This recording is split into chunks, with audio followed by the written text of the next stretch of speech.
कर हरिजन से हित, हरि रीझे जग देत हैं, और हरिजन हरे को देत, हरिजन हरे को दे। हरिजन हरि को देते हैं। भगवान महाराज तो दोनों का यही परम धर्म है कि भगवान की सेवा और भगवान के जनों की सेवा हो, यही परम धर्म है। और भगवान के यहाँ पर 24 अवतारों का वर्णन श्री सूत जी ने किया है। भगवान का सबसे पहला अवतार हुआ है यज्ञ वराह के रूप में, जो महाराज डूबी हुई पृथ्वी को बाहर लेके आते हैं। और भगवान का द्वितीय अवतार सनकादिक जी का है। महाराज तृतीय अवतार भगवान का धर्म की पत्नी मूर्ति देवी के गर्भ से नर नारायण का है। इसी प्रकार से मीन वराह एक छप्पे सुना दो भक्तमाल का पूरा 24 अवतार पूरे हो गए। जय जय मीन वराह कमठ नर हरि बलवामन, परशुराम रघुवीर कृष्ण कीरत जग पावन। बुद्ध कलिक और व्यास पृथु हरिहंस मनवंतर, यज्ञ सब है ग्रीव ध्रुववर्धन धनवंतर। बद्रीपत दत्त कपिल देव सनकादिक करुणा करो, 24 रूप लीला रुचिर श्री अग्रदास और पद धरो। पुजारी पाठ करते हम सुनते रहते हैं, याद हो गया। तो कहने की बात ये भक्तमाल सुनना हो तो पुजारी इसे सुन लें, वो पूरी रखिए। पकड़ बाबा की जो मुख्य संपत्ति भक्तमाल है वो आर्त अधिकारी तह पावे, वो पुजारी जी के पास रखिए, उनके हृदय में। जय हो जय हो, अवतारी हम बढ़ा दें। तो कहने की बात यह है, भगवान के इसी प्रकार से 24 अवतार हुए, और जिसमें भगवान के अवतारों का वर्णन है। भागवत किसे कहते हैं? भागवत किसे कहते हैं? श्री सूत जी कहते हैं कि जिसमें भगवान के 24 अवतार हुए हैं। और 24 अवतार लेकर के देखिए, बड़ी सुंदर बात है। भगवान ने 24 अवतार क्यों लिए? एक बार अकबर ने बीरबल से पूछ दिया, तुम्हारा जो भगवान है ना, वो शायद में छोटा मोटा है कोई, जब देखो तब आता ही रहता है, अनेकों अवतार है। हमारा खुदा तो ऊपर से ही सब काम बनाता रहता, कभी आने की उसे जरूरत नहीं पड़ती है। बीरबल ने कहा अवसर आएगा तो बताएंगे। एक बार गंगा दशहरा का पर्व था, तो बीरबल कहा कि चलो हमारे उत्सव में आप भी सम्मिलित हों, और लेकर के बीरबल अकबर को गंगा मैया में जाकर के नाव के द्वारा भ्रमण कराने लगे। और अकबर का पुत्र था सलीम नाम का, उसकी पुतला बनवा लिया, और दूसरी नाव में बीरबल बैठ गए। और जैसे ही तेज धार में नाव चलने लगी, अकबर अलग नाव में सवार था, बीरबल दूसरी नाव में।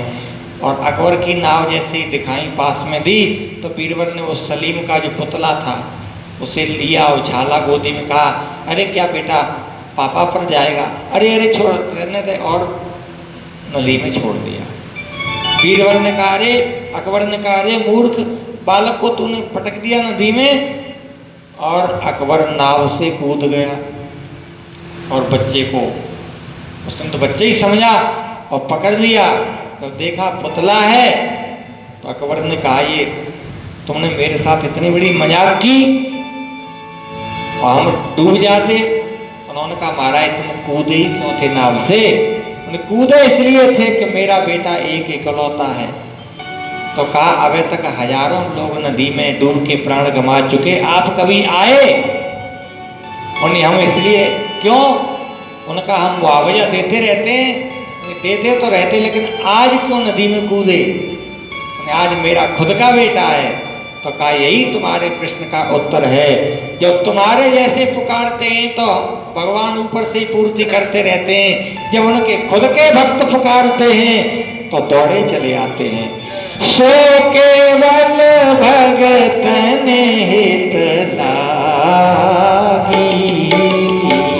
सो केवल भगतन हित लागी, परम कृपालु प्रणत अनुरागी,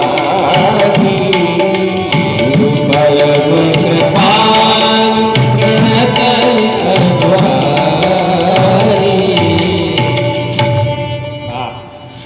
सो केवल वो परमात्मा जो 24 अवतार लेकर के आते हैं वो हमारे लिए आते हैं, उन अपनों के लिए आते हैं, तुम्हारे जैसों के लिए नहीं।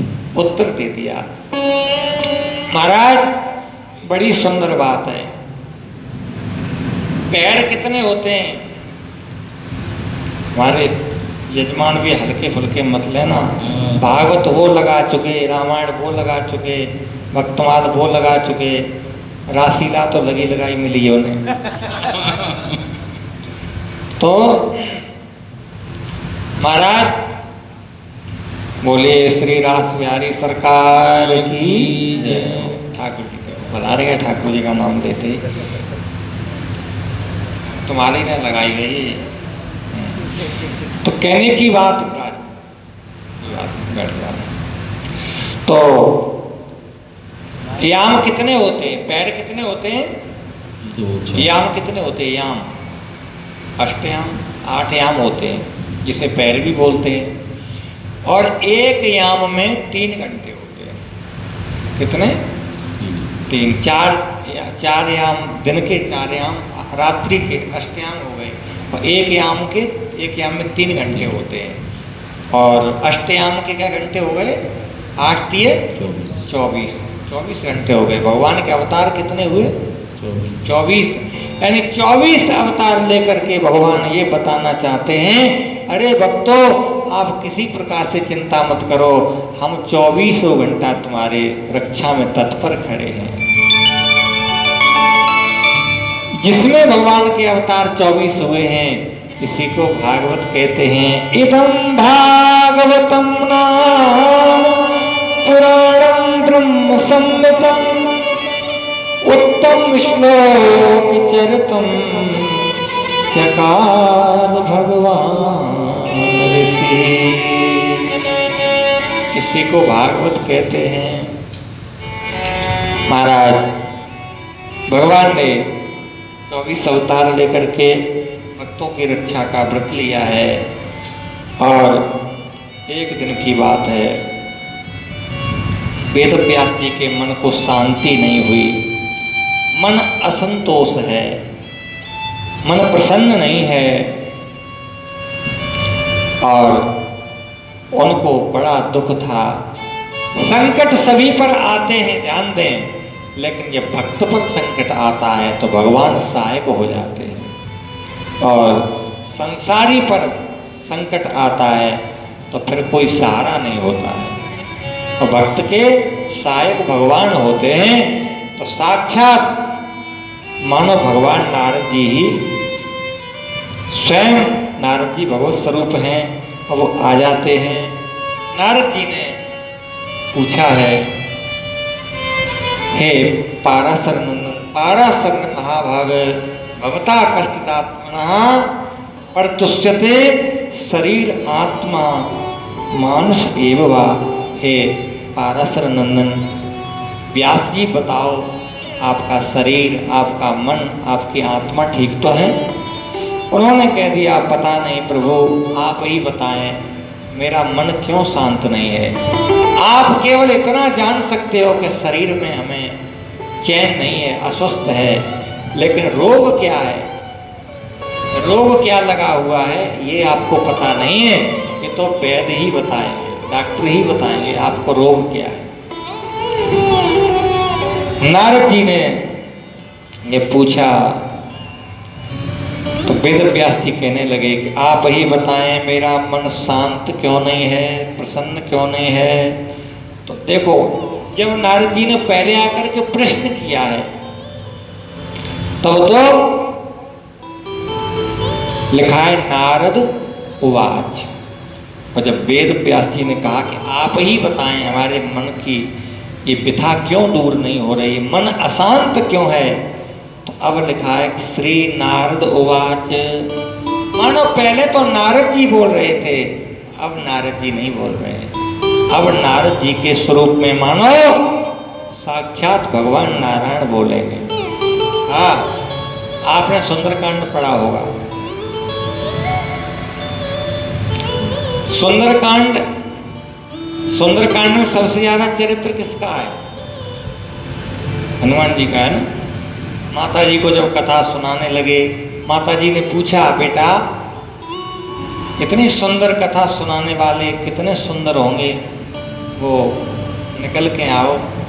हनुमान जी ने कहा, माता जी कथा ही सुंदर है लेकिन कहने वाला तो बंदर है, कथा इतनी सुंदर नहीं है। तो हनुमान जी बंदर हैं ना, बंदर हैं, तो फिर बंदर कांड बनना चाहिए था, लेकिन बंदर कांड नहीं, उसे सुंदर कांड कहते हैं। क्योंकि जास हृदय आगार बस हैं राम सर चाप धर। हनुमान जी सुंदर हैं, मंगल मूर्ति हैं। तो मानो आपने सुंदर कांड में पढ़ा होगा, आगे तो हनुमान जी बोल रहे हैं, और हनुमान जी ने जब राम जी के संदेश के लिए कहा कि माता जी रघुपति कर संदेश अवे सुन जननी धरु धीर, अस कहि कप गद गद भयो परे बिलोचन नीर। इतना ही हनुमान जी ने कहा है और नेत्रों से आंसू आ गए, कंठ गदगद हो गया। तो फिर आगे की कथा किसने सुनाई है? फिर कौन बोला? हनुमान जी के तो गला अवरुद्ध हो गया, नेत्रों में आंसू आ गए और शांत हो गए। आगे की कथा फिर किसने सुनाई? उन्होंने ही सुनाई जिनकी कथा है, स्वयं राम जी ने सुनाया। कहे राम वियोग तब सीता, कहे राम वियोग तब सीता, कहे राम वियोग तब सीता, कहे राम वियोग तब सीता, सकल भये विपरीता, मोकहु सकल भये विपरीता। यह होगा। कहो राम, तो किसने कहा?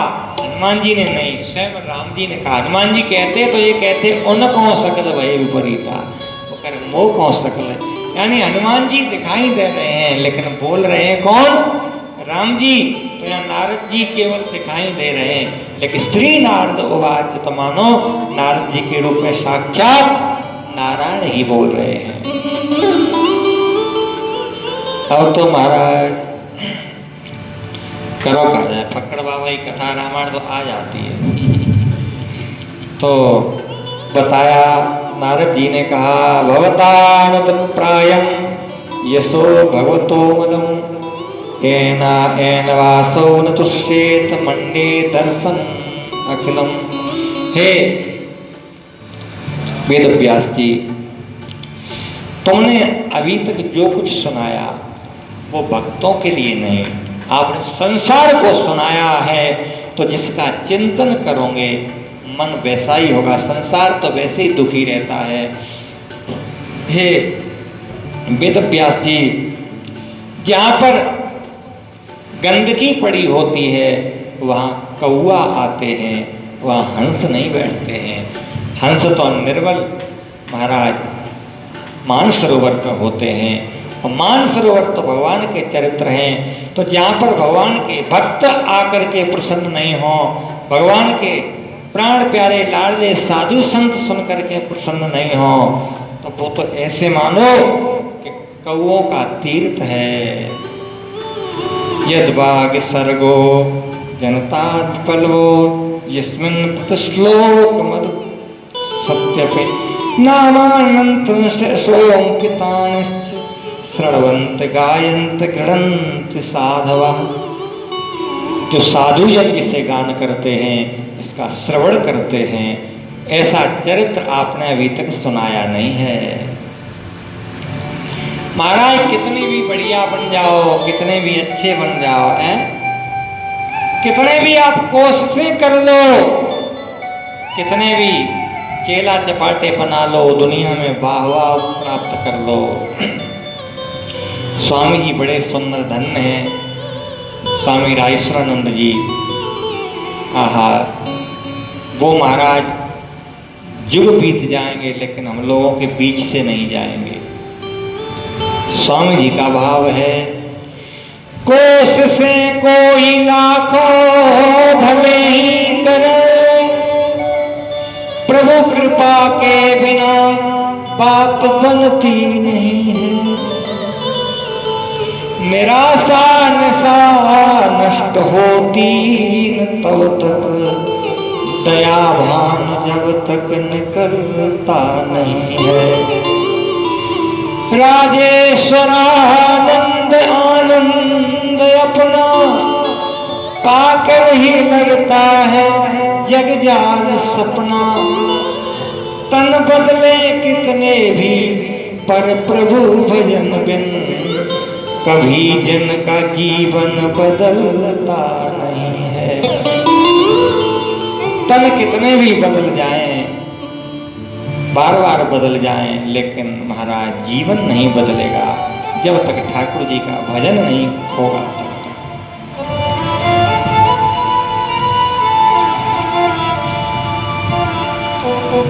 क्या कहा जाए, लौट लौट के कथा रामचरितमानस की ओर ले जाती है, क्योंकि एक ही है महाराज। भगवान को प्राप्ति के लिए, भगवान की प्राप्ति के लिए भगवान ही की आराधना करने पड़ेगी।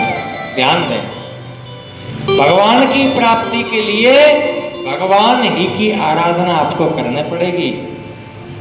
प्रमाण है, माता जानकी ने कितनी प्रार्थना की धनुष से, कितनी प्रार्थना देवी देवताओं से की है। माता गौरी से प्रार्थना की, शिवजी से प्रार्थना की है, गणेश जी से प्रार्थना की, लेकिन ध्यान देना धनुष से प्रार्थना की, लेकिन काम नहीं चला। क्योंकि इन चरणों के आश्रय पाने के लिए इन्हीं चरणों में आने पड़ेगा। ठाकुर जी खड़े खड़े देखते रहे हैं धनुष की ओर। अब प्रसंग आ रहा है बीच में, तो कोई दिक्कत नहीं, धनुष को देख रहे हैं, सबसे माता जी प्रार्थना कर रही हैं। लेकिन जब विचार किया कि किसी से काम नहीं बनेगा, तो फिर उन्हीं की प्रार्थना की। किसकी? अरे जो भगवान सकल उर्वासी, जो भगवान सकल उर्वासी, जो भगवान सकल उर्वासी, जो भगवान सकल उर्वासी, करो मोहे भुवन की दासी, करो मोहि भुवन दासी, करो मोहे रघुवर की दासी, करो मोहि रघुवर की दासी। तो जो भगवान सकल उर्वासी, सबके हृदय में कौन निवास करता है? राम जी तो हैं। जो उन्हीं की प्रार्थना की तो कृपा निधान राम सब जाना। बस सिय बिलोक तकै धनु कैसे, चितय व्याल चितय गरुड़ लघु व्यालय जैसे। और ठाकुर जी तत्काल धनुष उठा लिया। अब तो इन भगवान के लिए चरणों में प्रार्थना, इन्हीं चरणों का आश्रय लेने पड़ेगा महाराज। आजकल बड़े बड़े गुरु हो गए हैं, सत्संग चल रहा है, क्या कहें, कितने कितने लोगों का ये भी बता देते हैं कि भोग, भगवान का भोग मत लगाना, किसी के प्रणाम मत करना, किसी का नाम नहीं लेना। लेकिन आपको पता है बहुत से भगवान दाढ़ी मूंछ वाले बड़े बड़े, वो कहते नहीं ये भगवान की पूजा मत करना, हमारी फोटो ले जा, हमें ही भोग लगाना है। महाराज साधु गुरु वो नहीं होता है, साधु जन गुरुजन वो होते हैं जो अपना लेते हैं भक्त को, और अपना करके ठाकुर जी की गोद में डाल देते कि आप संभालिए इसे। लक्ष्मण जी बैरागी हैं, जीव हैं, मूर्छित हो जाते हैं शक्ति से। मेघनाथ की शक्ति से लक्ष्मण जी मूर्छित हो गए। और जब कोई जीव मूर्छित होता है, मेघनाथ कौन है? काम। जब काम से वैराग्य मूर्छित हो जाता है तो उठाने के लिए कौन आता है? हनुमान जी को लक्ष्मण जी को किसने उठाया? हनुमान जी। हनुमान जी कौन है? साधु हैं। साधु उठा करके ले जाते हैं, लेकिन कहाँ पर, किसकी गोद में डालते हैं? यानी राम जी की गोद में डाल देते हैं। तो वो गुरु हैं, वो महाराज साधु हैं जो अपना करके भगवान की शरण में ले लेते हैं। और जो भगवान से ही हटा लें तो वही बात है, अपन गए और घालें आने जो कोई सत मार्ग प्रतिपाल है, उनको भी नष्ट भ्रष्ट। और आदमी जानते तो सब हैं, लेकिन पता नहीं वो लालच और लोभ ऐसा विडंबना कर रहा है कि जो हम जान पूछ करके भी गलत मार्ग पर चले जाते हैं। महाराज बताया कि भगवान के भक्त प्रसन्न नहीं हुए, इसलिए आपके मन को प्रसन्नता नहीं है। नारद जी ने अपने पूर्व जन्म का चरित्र सुना दिया। नारद जी ने कहा, पहले भी हम एक दासी के पुत्र थे और मेरी माता एक ब्राह्मण के यहाँ सेवा करती थी, और वो ब्राह्मण संतों की सेवा करते थे, उनके यहाँ संत आते रहते थे। मैं 5 वर्ष का बालक था और मेरी माता सेवा करती थी संतों की, और हम भी साधुओं की सेवा करते रहते थे। एक दिन की बात है, नारद जी कहते हैं कि हमारे अंदर 4 प्रकार के दोष नहीं थे। हाँ, 4 प्रकार के दोष नहीं थे, इसलिए हमारे ऊपर संतों की, गुरुजनों की कृपा हो गई। चाहे आप किसी के साथ बने रहो, बड़े बड़े महापुरुषों की सानिध्य में बने रहो, लेकिन यदि 4 प्रकार के दोष यदि आपके भीतर हैं तो संतों की कृपा से आप वंचित रह जाएंगे, गुरुजनों की कृपा से वंचित रह जाएंगे। बड़े की सानिध्य पाकर के जरूरी नहीं कि आप बड़े हो जाएंगे। फिर तो रावण शंकर जी का चेला था। रावण भोले बाबा का चेला था, लेकिन भोले बाबा के पास आकर के रावण खूब हंसता था। क्यों हंसता था? इसलिए हंसता था, भोले बाबा की ओर देखता था तो कहता था, बाबा देखिए गुरुदेव, आपके तो 5 मुख हैं, तुम तो 55 हो, हमारी ओर देखो, वहाँ 10 है, हमारे 10 मुख हैं। तो बताइए, और आकर के महाराज रावण जब जब आता है तो कैलाश में लग जाता है, सांड की तरह कैलाश पर्वत को हिलाने लगता है।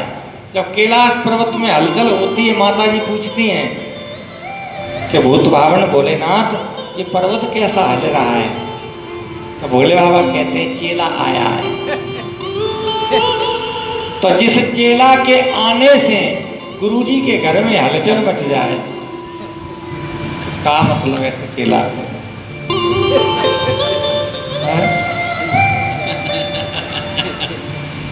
तो कहने की बात यह है महाराज, नारद जी कहते हैं कि हमारे अंदर 4 प्रकार के जो दोष हैं वो नहीं थे। कौन से 4 दोष हैं? ते मय्य पेता खिल चाप लेर्भके कांतो कीड़न के न वर्तना चक्रो कृपाम यद्यपि तुल्य दर्शन शुश्रूषमाणे मुनयोल्प भाषणे। 4 प्रकार के दोष कौन कौन से हैं? एक तो ज्यादा बोलना, जो बहुत बोलते हैं ये भी दोष है, क्योंकि ज्यादा बोल रहा है वो सुनेगा ही नहीं किसी की, ये भी एक दोष है। अब आप लोग कह सकते हो यहाँ तो तुम ही सबसे ज्यादा बोल रहे हैं, हम तो शांत बैठे। आप लोग कह सकते हो यहाँ तो हम ही ज्यादा बोल रहे हैं, तुम तो सब शांत हो। तो भगवान की कथा है कि कहिए ये दोष नहीं है, लेकिन वैसे ही कुछ न कुछ बकते रहो अन्न सन्न गन। ज्यादा बोलना ये एक दोष है। गुरुजनों के सामने जाकर के बंधन हो रहा है, बंदे नहीं, ये भी दोष है। दूसरा दोष है जो चंचल है, विशेष चंचल है, नाम से नहीं आदत से, तो ये भी एक दोष है। और तीसरा दोष क्या है? तीसरा दोष है जो आज्ञा का उल्लंघन करना। और चौथा दोष है अजितेंद्रिय, इंद्रिय जिसके वश में नहीं है। ये 4 प्रकार के दोष जिसके जीवन में आ जाते हैं तो वो भले ही महापुरुष की सानिध्य में क्यों न हो, उसे लाभ नहीं मिलता है। और कैसे कि जैसे सूर्य की कृपा, सूर्य का प्रकाश सब जगह बराबर पड़ता है, लेकिन महाराज कोयला के ऊपर भी पड़ता है, हीरा के ऊपर भी, कांच के ऊपर भी, लेकिन कोयला चमकता नहीं है। और कोयला शिकायत करे सूर्य नारायण से कि मेरे साथ अन्याय हो रहा है, तो अन्याय नहीं, क्योंकि कोयला में चमकने की शक्ति नहीं है। और महाराज पानी सब जगह बरसता है, बादल तो सब जगह बरसते हैं। जहाँ पर पहाड़ की चोटी है वहाँ वर्षा होती है, जहाँ अथाह जल है वहाँ भी वर्षा होती है। छत पर पानी कहाँ नहीं बरसता है, लेकिन पानी का सब जगह बना रहता है। क्यों? कि ये सद्गुण रूपी वर्षा सब जगह होती है, लेकिन ठहरता जाकर के सज्जन रूपी तालाब में है। समेट समेट जल भरे तालाबा, समेट समेट जल भरे तालाबा, समेट समेट जल भरे समेट समेट जल भरे